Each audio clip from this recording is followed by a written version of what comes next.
ሰላም ጤና ይስጥልን እንደምን አድራችሁ አርፍዳችኋል የተከበራችሁ የፖድካስቱ ቤተሰቦች ይህ የመኳንንት በሬ ፖድካስት ነው። ዛሬ እንግዲህ አንድ ትልቅ ዜና የሚሆነው ትናንትና ሊቨርፑል በ116 ሚሊዮን ፓውንድ በእንግሊዞች ፓውንድ ዋጋ ለረጅም ጊዜ ሊገዛው ለረጅም ጊዜ የቡድኑ አካል ሊያደርገው ሲያቀደው የነበረውን ተጫዋች አግኝቶታል ቤትሰን። የዚህ ተጫዋች መምጣት በተለይ የሊቨርፑልን አጠቃላይ ማጥቃት ስትራክቸር እንደሚለውጠው ግልጽ ነው። በተለይ የአርነ ስሎትን የዝውውር ፖሊሲ ከተመለከትነው አሰልጣኙ በኳሊቲ ላይ ኳሊቲ መጨመር የሚፈልጉ አሰልጣኝ ናቸው። እኛ አሰልጣኝ በአንድ ዲፓርትመንት ውስጥ በእግር ኳስ ሁለትና ከዛ በላይ ብቁ የሆኑ መጫወት ተሴም ኳሊቲ ኖሯቸው ተመሳሳይ የሆነ ጨዋታ መጫወት የሚችሉ ተጫዋቾች እንዲኖሯቸው ይፈልጋል። ይሄም በፌኖርድም ሲያደርጉት ተመልክተናል። ይሄ የሚሆንበት ዋነኛው ምክንያት ሁሌም ቢሆን በኳስ ጨዋታ ውስጥ አማራጭ ሊኖር ይገባል ብለው ስለሚያስቡ ነው። አሰልጣኙ በፌኖርድ ትልቁ ኳሊቲያቸው ተብሎ የሚታሰበው በአንድ ቦታ ውስጥ 2 እና 3 ተጫዋቾችን ማካተት፣ እነኚህ ተጫዋቾች the same quality with the same purpose ብለው የሚያምኑ ሰው ናቸው። ስለዚህ ኳሊቲ ይኖርሃል፣ ግን ሁሌም ቢሆን እርግጠኛ ላትሆን ትችላለህ። አንተ ሁሌም ላትሰለፍ የምትችልባቸው ምክንያቶች ይኖራሉ። ምክንያቱም ፐርፐዛቸው ጌሙን ማሸነፍና ጌሙን እጃቸው ላይ እንዲኖር ማድረግ ስለሆነ ማለት ነው። ለምሳሌ ዘንድሮ ብንመለከት የሊቨርፑል የማጥቃት እንቅስቃሴ አንዳንዴ ኮዲ ጋክፖን ረጅም ጊዜ ተቀያሪ ወንበር ላይ ያስቀምጠዋል። አንዳንዴ ደግሞ ኮዲ ጋክፖን ቋሚ ተጫዋች ያደርገዋል። ዲያዝን ደግሞ ተቀያሪ ወንበር ላይ ያስቀምጠዋል። ጆታን ደግሞ ሳይጠበቅ በትልቅ ጨዋታ ላይ ያስጀምረውና እንደገና ጋክፖን ደግሞ ያስቀምጠዋል። ይሄ ማለት ፐርፐዝ አለው ማለት ነው። አጠቃቀማቸው ኳሊቲ ዊዝ ፐርፐዝ ነው የሚጠቀሙት። የተጫዋች ብቃት አለ፣ የተጫዋች ጥራት አለ። የተጫዋች ጥራት ግን ይበልጥ ደግሞ በአላማ የመጫወት የሜዳ ላይ አፈጻጸም በሚለው የሚታሰብ ይሆናል ማለት ነው። አሁንም በሊቨርፑል እያደረጉ ያሉት የቬትሰን ሲያመጡ የዚህ ተጫዋች አማካኝ ክፍል ላይ ያለውን የተጫዋቾችን ስብጥር ከተመለከትን ተመሳሳይ የሆነ ኳሊቲ ያላቸው ተጫዋቾች በዚህ ቡድን ውስጥ አሉ። እነኚህ ተመሳሳይ የሆነ ኳሊቲ ያላቸው ተጫዋቾች በፉክክር በሊግ ውስጥ ለመቆየትና የአውሮፓ ቻምፒየንስ ሊግ ቀጣዩ አመት ሊቨርፑል ተሳታፊ የሚሆንበት የውድድር አመት ስለሆነ የተሻለ አድጎ መሄድ አለበት ብለው ያስባሉ። የክለቡ የበላይ አመራሮችም በክረምት የተጫዋቾች የዙር መስኮት ሻምፒዮን ከሆኑ በኋላ ከተደረጉት ሚቲንጎች መካከል አንዱ ምንድነው? በአውሮፓ ቻምፒየንስ ሊግ ሊቨርፑል ይሄ አሳማኝ ተፎካካሪ ቡድን ሆኖ እንዲታይ ማድረግ፣ መሳተፍ ብቻውኑ በቂ አይደለም ብለው ያስባሉ። በውድድር ትሳተፋለህ? አዎ በውድድር የምትሳተፍበት እድል አለ። ነገር ግን በውድድር መሳተፉ ብቻ ሳይሆን ወሳኙ ነገር በውድድሩ ላይ የተሻለ ፐርፎርም ማድረግ የሚችል ቡድን መሆንን መፈለግና ማሰብ ነው። ስለዚህ አማካኝ ላይ እንደ ሲፖስ ላይ አይነት የፈጠራ አቅም ያለው ተጫዋች አላቸው። ወደ ተጋጣሚ ሜዳ ኳስ ይዞ በመሄድ የተጋጣሚ ሜዳን የማጥቃት እና የመከላከል እንቅስቃሴ እንዲዘገይ የሚያደርግ ማለት ነው። ሊቨርፑል በተሻለ የማጥቃትና የመከላከል አደረጃጀት ውስጥ እንዲቆይ፣ ምክንያቱም እሱ በሄደ ቁጥር እዛ ላይ ጫና በፈጠረ ቁጥር በተደራጀ መንገድ ተጋጣሚ ስለማይወጣ ከራሱ ሜዳ ያን የሚያደርግ ተጫዋች አላቸው። ግን ይሄ በቂ አይደለም ነው። በአንድ ቃለ መጠይቅም የተናገሩት ነገር ምንድነው? ሻምፒዮን ከሆኑ በኋላ የሚመጣው አመት ይከብደናል ብለዋል። የሚመጣው አመት የሚከብደን ምንድነው? ሁሉም እኛን ለመቅጠም የሚመጣበት ሐሳቡ ዘንድሮ እኛን ከገጠመበት ሐሳቡ የተለየ ነው የሚሆነው፣ ያደገ ነው የሚሆነው፣ ዲማንዲንግ ይሆናል። ለሁሉም ቡድኖች ደግሞ በእኩል የጨዋታ ጥራት ተዘጋጅተን መቅረብ አለብን የሚል አስተያየት ሰጥተው ነበር። አሰልጣኙ የቬትዝን ዝውውር የሙጥኝ ብለው ይህን ተጫዋች ለማምጣት በከፍተኛ ጥረት የቆዩበት ዋነኛው ምክንያት የተጫዋቹ ኳሊቲ ሊቨርፑል የሚፈልገውን ሁሉንም ነገር ያካተተ ስለሆነ ሊቨርፑል ከስቲቨን ጄራርድ በኋላ በማጥቃትም በመከላከልም ተመሳሳይ የሆነ አፈጻጸም የሚፈጽም ተጫዋች ይፈልግ ነበር። ይሄን የሞከሩ ተጫዋቾች አሉ፣ ሞክረዋል። ይሄን እንቅስቃሴ ይበልጥ ለማሳደግ ታታሪነትን መጨመር ግን አልቻሉም። የቬትስ ትልቁ ኳሊቲ የሚባለው አይደክሜ ነው። ባለ 3 ሳምባ የሚባል አይነት ተጫዋች ነው።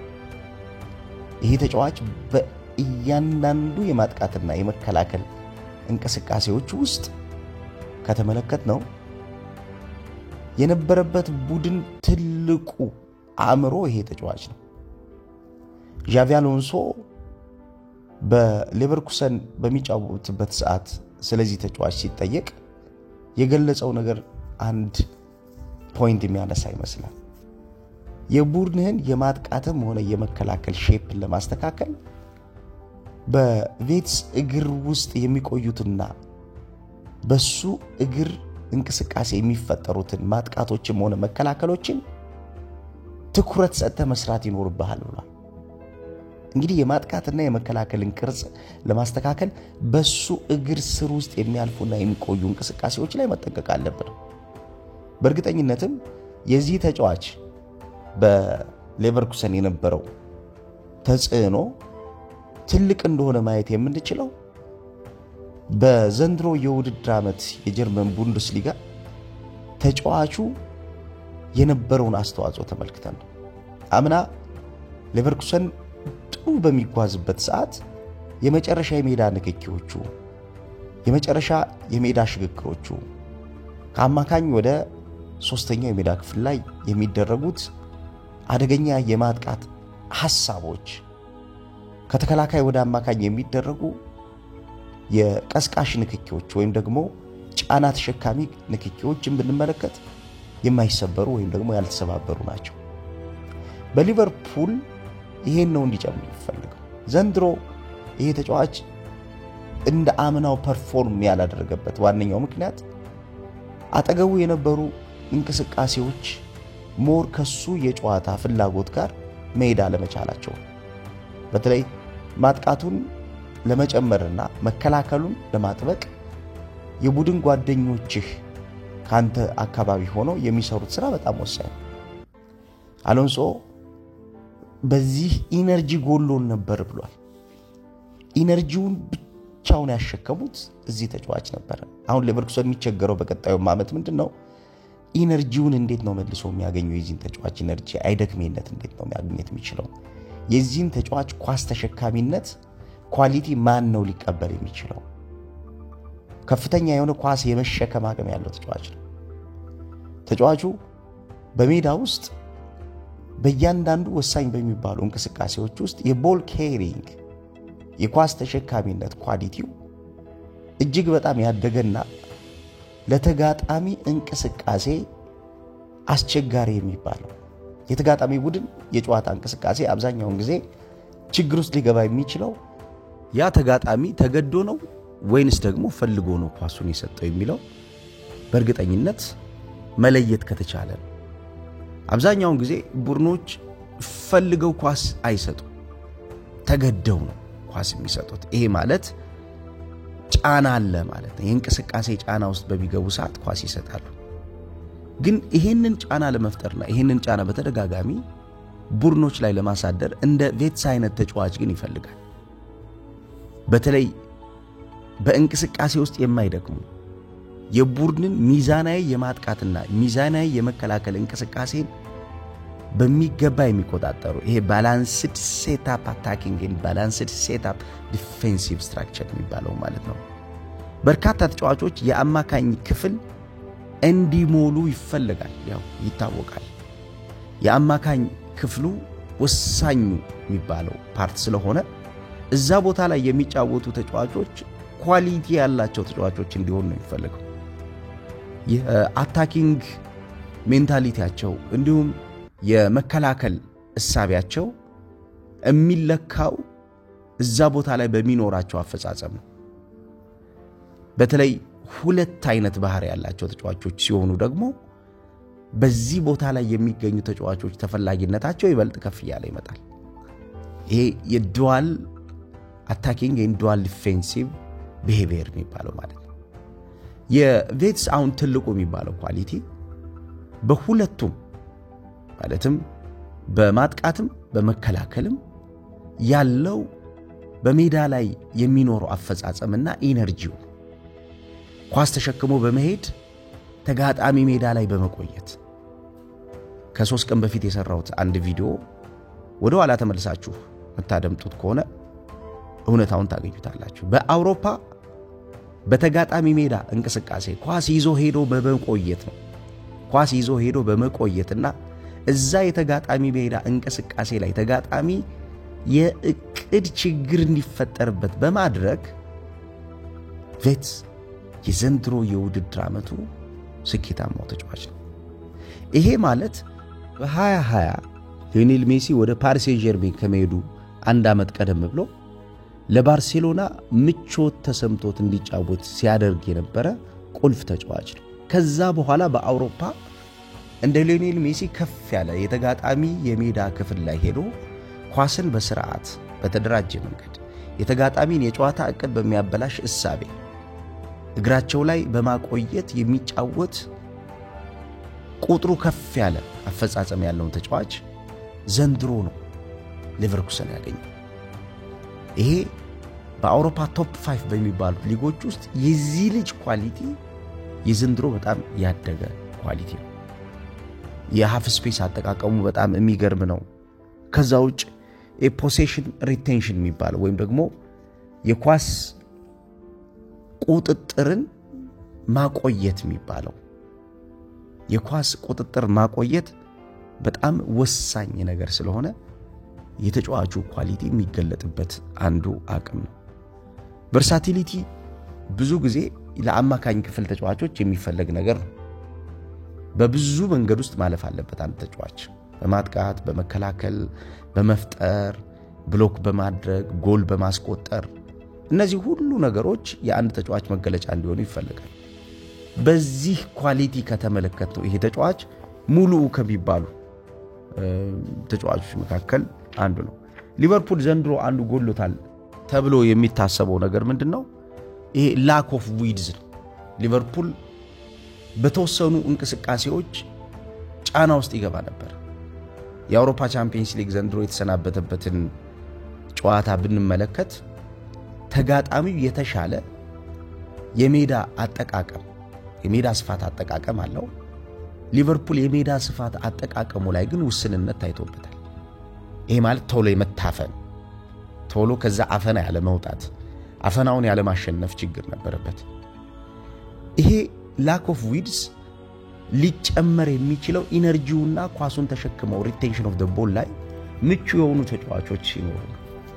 አሁን የቬትስ ትልቁ ኳሊቲ የሚባለው ይሄ ሪቴንሽን ኦፍ ዘ ቦል ላይ እንዲሁም ኢነርጂውም ላይ ላክ ኦፍ ዊድዙን ወይም ደግሞ የጨዋታው የመጫወቻ ስፋትን ጥልቀትን ይሰጠዋል ማለት ነው። የመጫወቻው ስፋትና ጥልቀት ካገኘ ደግሞ በተሻለ ኳሊቲ እንዲኖር የሚያደርገው እድል አለ ማለት ነው። ሃርቪ ኤሊየት የሚባለውን ተጫዋች በተወሰነ ብንመለከተው ዘንድሮ አሰልጣኝ አርነ ስሎት ሊጠቀሙበት ይሞክራሉ። ከርቲስ ጆንሰን እንደዚሁ ሊጠቀሙበት ይሞክራሉ። ከኳስ ጋር ጥሩ ስለሆኑ እነዚህ ልጆች ግን ያ ኢነርጂው የለም። ያ የሚፈልገው ኢነርጂ የለም። እነዚህ ቦስ ላይ ከክሪኤቲቪቲ እንዳይወጡ የሚያደርጋቸው ማለት ወደ ኃይል አጫዋት እንዳይመጡ ምክንያቱም ኳሱን ካጡት ወደ ኃይል አጫዋት ይመጣሉ። ስለዚህ ኳሱን እንዳያጡት የሚያደርገው ኢነርጂ ግን አላገኙትም ዘንድሮ። የዘንድሮ ትልቁ ኳሊቲ የሚባለው ያ ኢነርጂ በዚህ ተጫዋች እንዲሰራ መፈለጉ ነው። ለምሳሌ በቦታ ውስጥ የአይሶሌትድ የሆኑ ስትራይከሮች ወይም ደግሞ የተነጠሉ የማጥቃት አቅም ያላቸውን ተጫዋቾች ከጀርባ ሄዶ በማገዝ ጎሎችን እንዲያገኙ በሌቨርኩሰን በተደጋጋሚ ይሰራ ነበር። ፊት ላይ ያሉ ተጫዋቾች ወደ ኋላ ድሮፕ ማድረግ አይጠበቅባቸውም እሱ ካለ። ምክንያቱም እሱ ኦሬዲ ከነሱ ጀርባ ያለውን ትልቁን ስፔስ አጥቦት ያን ስፔስ እያጠቃው ነው የሚጫወተው። ከጀርባ ያለውን ስፔስ አጥቦ በማጥቃት እንቅስቃሴ ውስጥ በተጫወተ ቁጥር እነዚህ ተጫዋቾች ፎከስ የሚያደርጉት የመጨረሻው የሜዳ ክፍል ላይ የሚኖረው ማጥቃት ጥራት ስለመጨመር እንጂ ከታች ከኋላቸው ስለተቆረጠው ሰርቪስ አይደለም የሚያስቡት። በሊቨርፑል አሁን የሚጨምረው አንዱ ትልቁ ነገር ይሄ ነው። ከጀርባ ሰርቪስ እንዳለ ኮንፊደንሱ የሚኖራቸው በራስ መተማመኑ ያላቸው ተጫዋቾች ይኖራሉ። ወደ ኋላ ተመልሰው ኢነርጂ የሚያወጡ ተጫዋቾች አይኖሩ። እዛው ቦታ ላይ በመቆየት ሪቴንሽን ላይ በመቆየት ተጋጣሚ ሜዳ ላይ አፍኖ በማቆየት አርነ ስሎት የሚፈልገው ያ ስለሆነ እዛ በማቆየት የተጋጣሚን እንቅስቃሴ የእቅድ የሜዳው ሁለተኛ ማድረግ ነው የሚፈልጉት። በዛ እንቅስቃሴ ከተመለከት ነው ይሄ ተጫዋች የሚጨምረው ነገር ቀላል የሚባል አይደለም።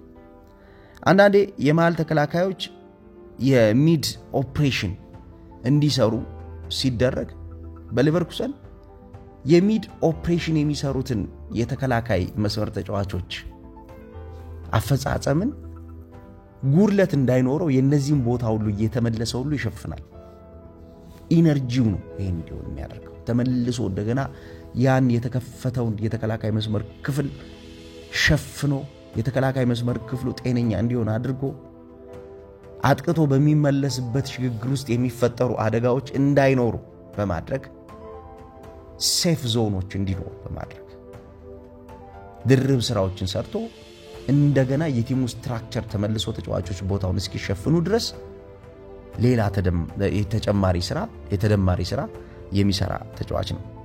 ተጋጣሚ የመጫወቻ ሚድ ዞን እንዳይኖረው በተለይ አብዛኛውን ጊዜ ወደፊትና ወደ ኋላ በሚደረጉ እንቅስቃሴዎች ውስጥ የሚከፈቱ ቦታዎች እንዳይኖሩ በትኩረት የሚጫወት ተጫዋች ነው። የተጫዋች ክፍተቶች አብዛኛውን ጊዜ ለተጋጣሚ መተንፈሻ መስኮቶች ናቸው ይባላል። ብሪዚንግ ዊንዶው ነው የሚሏቸው እነሱ። የመተንፈሻ መስኮቶች ሊኖር አይገባም። አንድ ቡድን የመተንፈሻ መስኮት ካለ የማሰቢያ ጊዜ ያገኛል። የማሰቢያ ጊዜ ካለ ደግሞ የምትጠቃበት ሁኔታ እየጨመረ ይመጣል። የምትጠቃበት ሁኔታ እየጨመረ በመጣ ቁጥር ደግሞ ነገሮች ከእጅህ እየወጡ ይመጣሉ ነው። ስለዚህ እነዚህ ብሪዚንግ ዊንዶውስ የሚባሉት ወይም የመተንፈሻ መስኮቶችን የሚቆልፍ ተጫዋች ነው። በጣም ወሳኝ የሚባለው ኳሊቲው ደግሞ የዚህ ተጫዋች ምንድነው? የሪንግ ፕሌይ የሚባለው ወይም ደግሞ የቀለበት ጨዋታ ምንላቸው እንቅስቃሴዎችን የማሸነፍ ኳሊቲ ያለው ተጫዋች ነው። ለምሳሌ በ3 እና በ4 ተጫዋቾች መካከል ቀለበቱ እንኳን ቢሰራበት ያን ቀለበት ሰብሮ መውጣት የሚችል ተጫዋች ነው። ይሄን በቪዲዮ በምንሰራ ሰዓት አሳያችኋለሁ። እያዘጋጀን ስለሆነ ስቱዲዮ በደንብ እያዘጋጀን ስለሆነ እዛ ላይ እንዴት አሸንፎ እንደሚሄድ ብትመለከቱት እንዴት ምትሃተኛ ተጫዋች እንደሆነ በተጫዋቾች መካከል ውስጥ መሆንን እንደ አድቫንቴጅ የሚቆጥር ተጫዋች መሆኑን ታዩታላችሁ። እንቅስቃሴዎችን ዩቲዩብ ላይ ዝም ብላችሁ ገብታችሁ ከተመለከታችሁ የዚህ ተጫዋች አንዱ ኳሊቲ ምንድነው ብላችሁ ካያችሁት ሪንግ ፕሌዎችን የሚያሸንፍበት ወይም ደግሞ ሰብሮ ሰንጥቆ የሚሄድበት ኳሊቲ ነው። ስለዚህ ሊቨርፑል ማጥቃት ችግር አልነበረበትም ዘንድሮ። ነገር ግን በተጋጣሚ ሜዳ በሚገባ ሰዓት ግን አንዳንዴ የእቅድ አፈጻጸም ውስንነትና እጥረት ነበረበት። የእቅድ አፈጻጸምና ውስንነቱን ግን ለማስተካከል ይሄ ተጫዋች እጅግ በጣም አስፈላጊ ይሆናል ማለት ነው። ኤጎ ደግሞ በጣም ከፍተኛ ነው በነገራችን ላይ። እንደውም እንደ ቡድን ከፍተኛ የሆነ ነገር ይጨምራል ተብሎ የሚታሰበው ምንድነው?